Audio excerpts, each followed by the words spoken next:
Cerca de 40 mil funcionários públicos sem contrato renovado. Boa noite, Dr. Augusto Santos Silva. Cá estamos. Este é o Ministro Miguel Relvas já vai dizer que o número não seria tão volumoso. Este é o corte anunciado, ou parte do corte anunciado nas gorduras do Estado? Não. Isso a concretizar será o maior despedimento coletivo da história portuguesa. Aliás, o primeiro comentário que talvez valha a pena fazer é um comentário sobre a comunicação e a direção política do Governo. Porque ontem o Governo apresentou aos sindicatos da função pública um documento onde estabelecia como meta para o próximo ano reduzir a metade os contratos e as nomeações provisórias na administração pública. Isso significaria quase 50 mil pessoas que perderiam o seu vínculo com a administração pública em 2013. O que seria o maior despedimento coletivo desde sempre em Portugal, e também sangrar a administração pública da sua gente mais nova, muita dela qualificada, da mais qualificada que existe, e também mais disponível para a inovação e para a modernização da gestão pública, o que seria um contrassenso. Para além de ser uma medida que é apresentada ao contrário, quer dizer, não se conhece o processo de reestruturação da administração pública da qual resultaria esta baixa das necessidades de pessoal na dita administração pública. Ora, hoje, menos de 24 horas depois, o Ministro Miguel Relvas vem esclarecer que afinal haverá regimes de exceção nas forças de segurança, na educação, na saúde, que não serão nem de perto nem de longe 50 mil, mas também não diz qual é a meta, e vem dizer que isso é um processo de reestruturação, que ainda tem que ser negociado com os sindicatos. Portanto, não se compreende como é que o mesmo Governo, em 2 dias, diz coisas tão diferentes, em assuntos tão delicados e tão sensíveis, incluindo para a própria legitimidade social e adesão da administração, da opinião pública a esse Governo. Portanto, continuamos aqui a ter manifestamente um problema de desnorte político do Governo, numa altura em que estamos a 5 dias da entrega do Orçamento de Estado. Mas perguntava-lhe há bocado, não há a administração pública não tem funcionários a mais? Do ponto de vista, se ouve repetidamente dizer... Do ponto de vista da comparação europeia, não. Do ponto de vista dos desequilíbrios existentes entre áreas, entre serviços e entre níveis de qualificação e áreas de qualificação, sim. E por isso, aliás, que desde 2006 que o país tem estado envolvido em sucessivos programas de modernização e de reestruturação da administração do Estado, da qual resultou já a eliminação de talvez neste momento 1 em cada 3 cargos dirigentes da administração pública e talvez neste momento entre 1/4 e 1/3 dos organismos, dos serviços da administração pública portuguesa. Agora, o que o Ministro Vítor Gaspar apresentou aos sindicatos, por intermédio do seu Secretário de Estado competente na matéria, foi uma coisa completamente diferente. Foi uma meta cega de cerca de meia centena de milhar de pessoas, uma meta cega envolvendo a sistemática não renovação de contratos para todos os funcionários públicos, para funcionários públicos que não estão ainda em vínculo definitivo, em contrato sem termo, o que representaria, como eu digo, como disse, a maior sangria de capital humano na administração pública, porque é gente nova. Agora, isto também diz bem qual é o impasse em que está a elaboração do Orçamento de Estado. Porque no Orçamento de Estado nós... No IMI também pode haver um retrocesso. Sim, o Orçamento de Estado está a ser elaborado na rua. É como se o Governo, em vez de ser uma coligação de 2 partidos, fosse um Governo minoritário que tivesse que negociar na rua as linhas fundamentais do orçamento com outro partido que não fizesse parte do Governo e cujo voto de abstenção, por exemplo, seria essencial para que o orçamento passasse. Isto é como se Portugal estivesse a viver em 2012 o que viveu em 2010, quando o Governo minoritário do PS teve que negociar na praça pública com o PSD, primeiro, enfim, nos bastidores, depois isso tornou-se público, naturalmente, os termos que permitiram ao PSD, abstendo-se, viabilizar o orçamento. Ora, este Governo, até há poucas semanas, era, e formalmente ainda o é, um governo de coligação. Repara, ainda hoje nós vimos a ministra Assunção Cristas do CDS vir publicamente dizer o contrário do que disse o Ministro das Finanças na semana passada. O Ministro das Finanças na semana passada disse que ia acabar no Orçamento de Estado para 2013 com a cláusula de salvaguarda. Isso é uma bomba cuja dimensão nós nem sequer conseguimos avaliar bem, porque, ao fim e ao cabo, seria sem essa cláusula de salvaguarda, pode haver casas cujo valor patrimonial multiplica por N vezes e, portanto, cujo IMI multiplica por N vezes. Ora, evidentemente, essa área dos pequenos proprietários, que são muitos dos portugueses, é uma área que socialmente não é muito diferente daqueles que se manifestaram no dia 15 de setembro e da combinação pluriclassista que se exprimiu no dia 15 de setembro. E hoje a ministra do CDS vem dizer que não é assim, estamos a trabalhar para que não seja assim. Paulo Portas, na Assembleia da República, disse que o CDS ia tentar que houvesse mais cortes na despesa que impedissem o tal enorme... ou que o aumento de impostos não fosse tão enorme? Sim, nós podemos criticar este governo de tudo, menos que não seja um governo inovador. Eu nunca tinha assistido a um Ministro de Estado estar calado durante todo o debate de 2 moções de censura e depois falar cá fora, no lugar e no momento em que habitualmente fala o Primeiro-Ministro. Nunca tinha visto isto. Como nunca tinha visto, como vi hoje, o Governo apresentar as linhas gerais do orçamento à oposição, como é regra que decorre dos direitos de oposição consagrados em lei própria da Assembleia da República, por outra, com uma delegação esfiada por outro ministro que não o Ministro das Finanças. Portanto, desse ponto de vista, este Governo tem batido sucessivos recordes, ou tem produzido sucessivas inovações.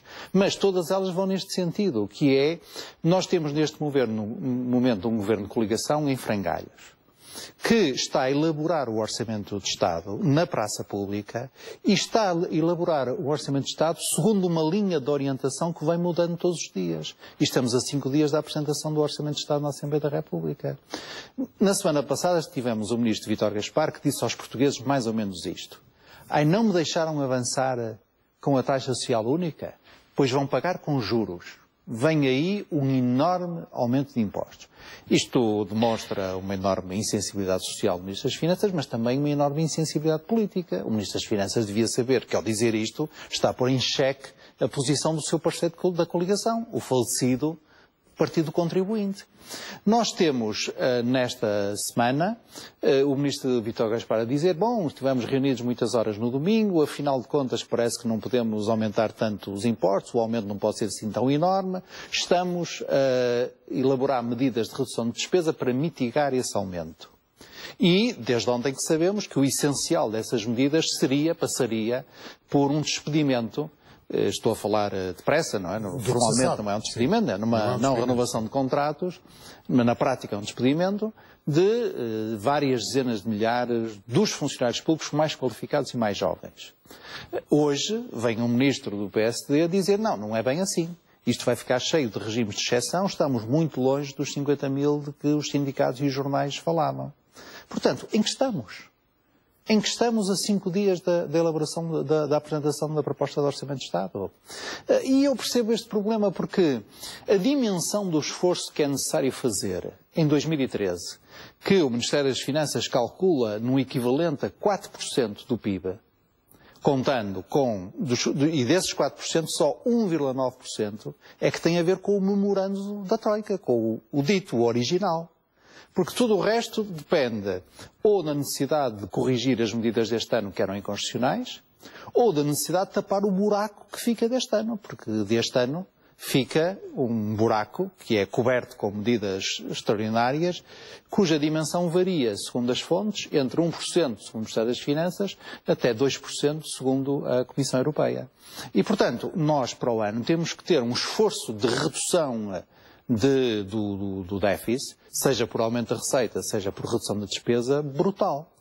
Ora, esse esforço consegue-se ou por aumento brutal de impostos, ou por redução também brutal da despesa, e essa redução da despesa só se consegue nesta dimensão de uma destas duas maneiras, ou de uma combinação entre estas duas maneiras.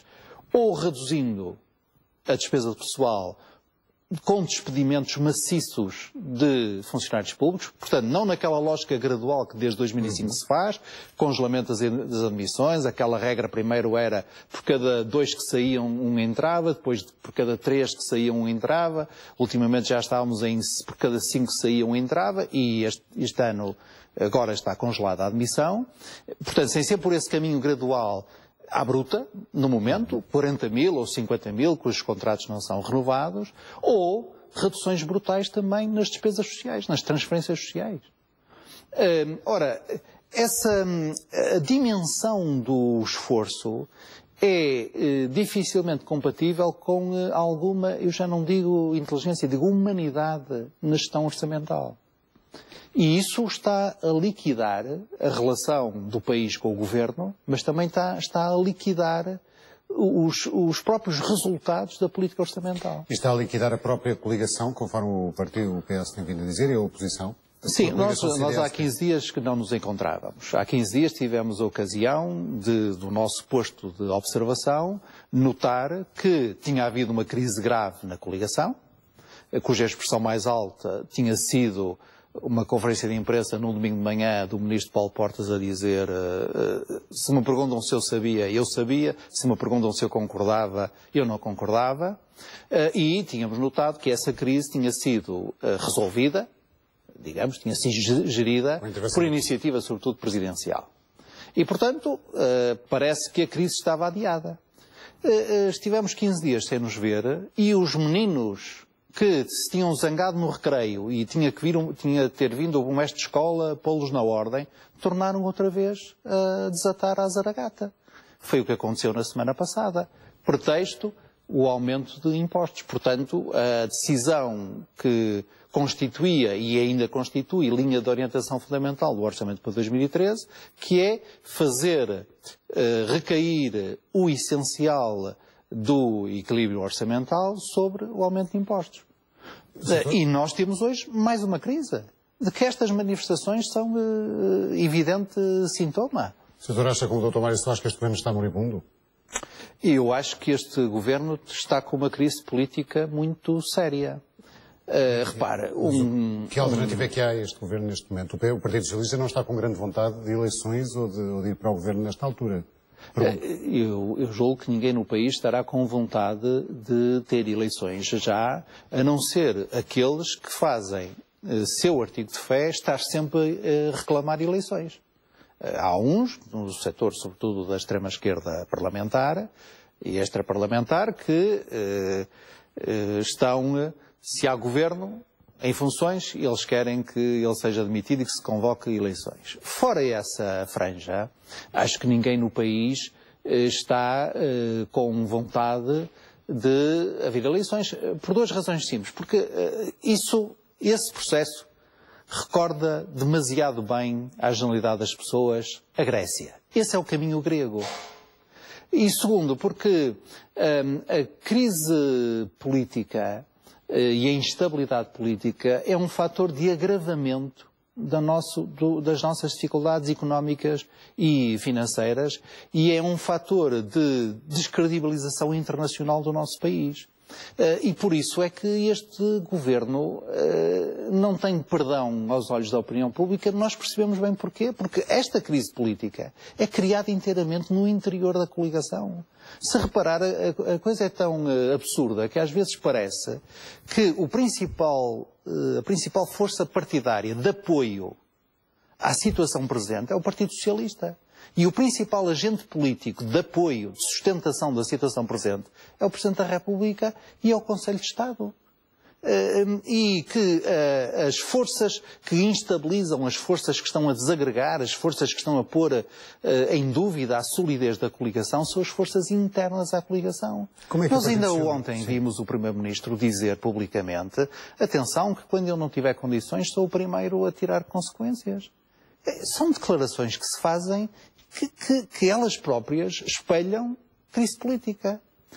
E também percebemos a falta de condições deste governo. Repare, quem é que nós vimos hoje a falar em nome do governo a propósito do Orçamento de Estado aos partidos da oposição? O ministro Miguel Galvas.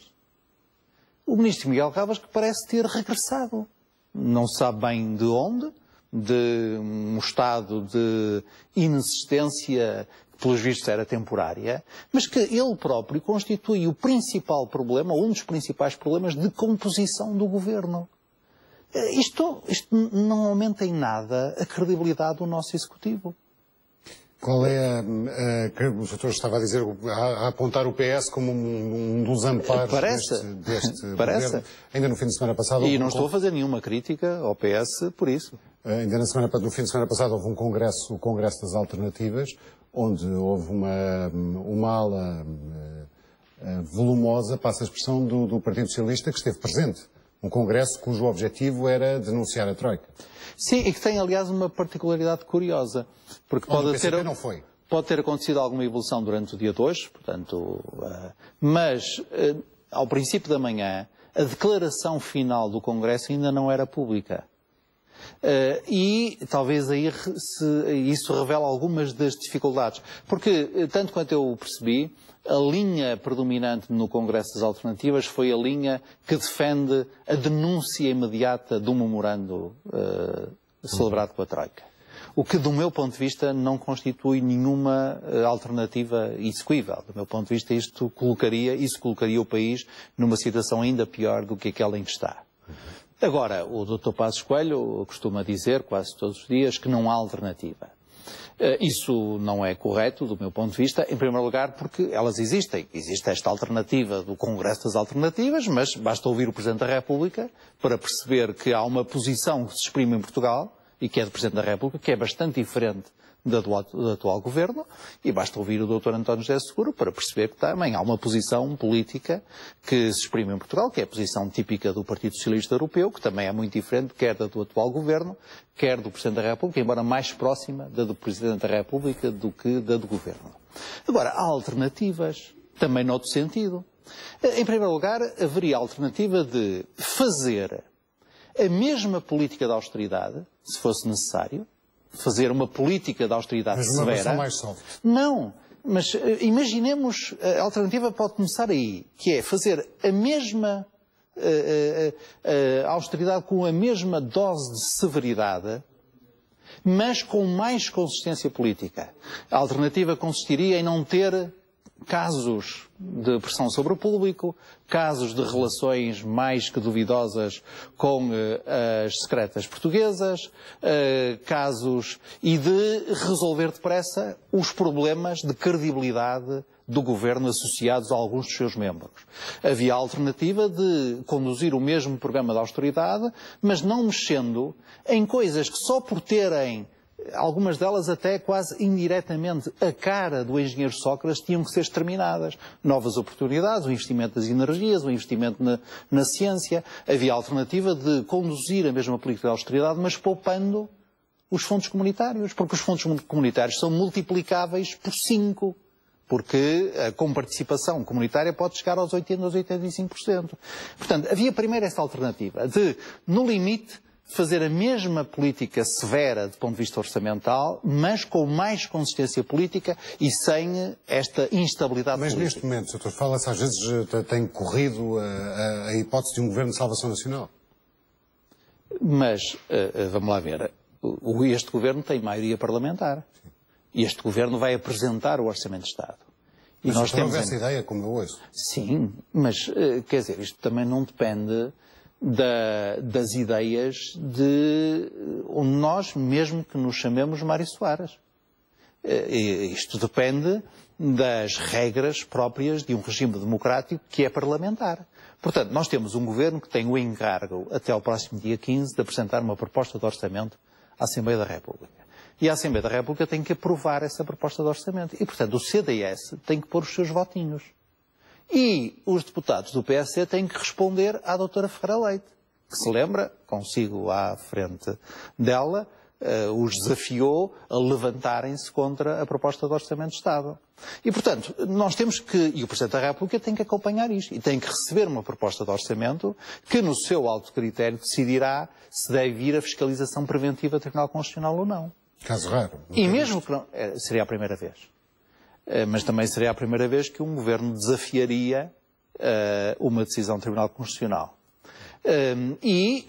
Temos que ver, portanto, primeiro, se o Governo existe no sentido em que é o seu instrumento principal de orientação política, de execução política, o orçamento aprovado.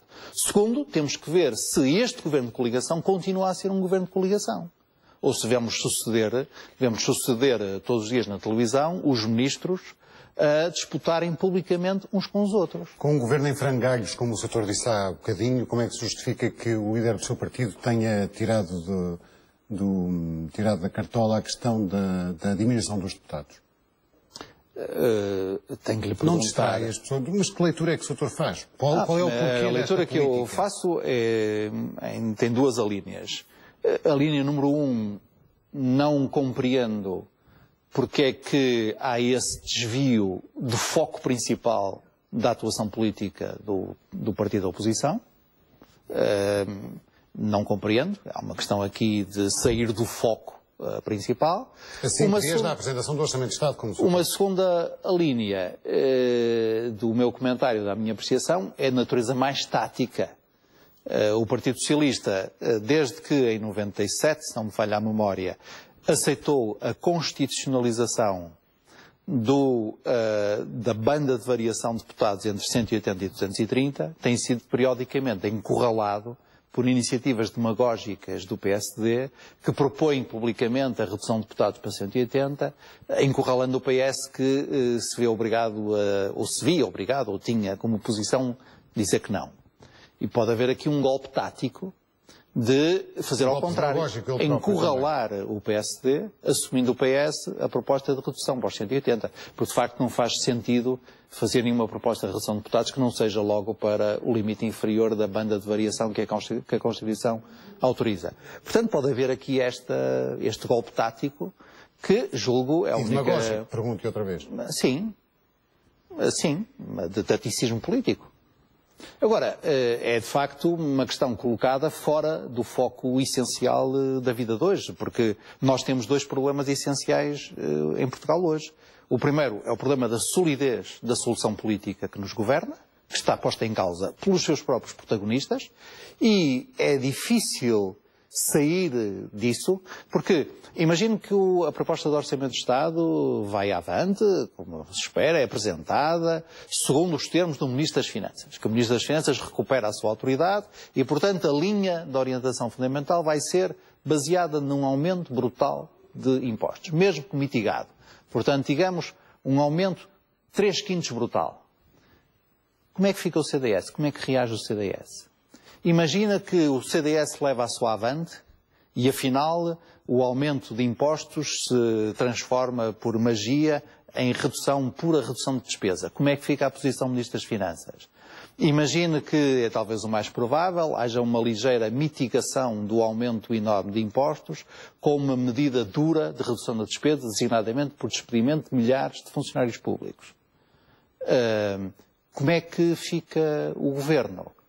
Como é que o Governo se aguenta perante a justa e, julgo eu, lógica, previsível reação dos jovens? Portanto, há aqui um problema de solidez política e se esta coligação cai, se o CDS abandona o Governo, se o PSD tem que formar um novo Governo, nós temos que ver se a atual maioria parlamentar tem condições para gerar uma solução política alternativa. E se não tiver, o Presidente da República tem que decidir se toma ele uma iniciativa, porque o regime não é presidencialista. Mas o nosso Presidente da República, que é eleito diretamente por sufrágio universal, tem uma bomba atómica, que o Dr. Soares já usou uma vez, quando foi contra uma decisão da maioria parlamentar, nessa altura, PS-PRD, que o Dr. Sampaio usou, quando dissolveu uma Assembleia que tinha uma maioria parlamentar de direita, mas tinha uma maioria parlamentar. O Presidente da República está disponível para usar para tomar essa iniciativa e para quê? Para constituir um quê? Um governo de técnicos? Eu lamento dizer que técnico é o professor António Borges. Técnico é o professor Vítor Gaspar. E eu prefiro 1000 vezes governos de políticos, isto é, pessoas habituadas a ir a votos, a falar com os outros, a andar na rua, a receber assobiadelas e aplausos e vaias, tudo isso que faz a vida... O governo não tem andado muito na rua. Mas devia andar mais. Eu devo dizer também não sou muito favorável a estas operações de umas dezenas de pessoas acompanharem os ministros a chamarem gatunos. Não penso que isso seja prestigiante, seja para quem for. Mas evidentemente que a reação a essas iniciativas não pode ser fecharmos em casa, escondermos. Aí o Dr. Mário Soares tem toda a razão. Quem tem medo compra um cão, não vem para a política. O Truman dizia, o presidente americano dizia, quem não gosta de calor não vai para a cozinha. Portanto, é assim que se faz, é peito feito, não é com medo, não é sair das coisas como se fôssemos umas pombinhas nos braços de uns homens musculados chamados seguranças. Não é isso que é um poder político. Mas com isso desviamos um pouco do assunto. No limite, há sempre a possibilidade de eleições antecipadas. Eu julgo, aliás, que é cada vez mais claro para toda a gente que esta legislatura não vai ter 4 anos. Mas entre esta legislatura não ter 4 anos ou ter eleições menos de ano e meio depois das últimas, há uma diferença grande. Eu não recomendaria que nos precipitássemos do ponto de vista político. Mas aí, insisto neste ponto, não se pode... Às vezes parece-me o seguinte, que o atual governo, o Dr. Passos Coelho e o Dr. Paulo Portas, parecem umas pessoas que têm umas espadas e estão a tentar espetar espadas na sua própria barriga. E o professor Cavaco Silva e o Dr. António José Seguro parecem-me ser uns vizinhos que estão a tentar impedi-los e dizer não se matem, tenham calma, sosseguem isto. O que é um absurdo do ponto de vista político, não é? Esta questão política e esta questão de política económica e orçamental, ninguém consegue, e termino assim se me permitir, ninguém consegue chegar às metas de déficit que nós temos com esta política só inteiramente recessiva. Só para as pessoas terem uma ideia, os 2.000 ou 2.400 milhões de euros, números redondos, 2.000 milhões de euros, que o Estado este ano, entre aspas, ganhou com os salários que não pagou aos funcionários públicos, foram todos comidos pelo efeito na quebra da receita fiscal e no aumento da segurança social da recessão económica. Portanto, foi um esforço completamente de balde. Portanto, não é assim que a gente vai lá. Vamos ver o Orçamento de Estado que é entregue daqui a 5 dias, como... Cá estaremos para comentá-lo. Se Deus quiser. Encontramos de hoje a 8 dias. Política mesmo fica esta noite por aqui. Voltamos amanhã. Boa noite.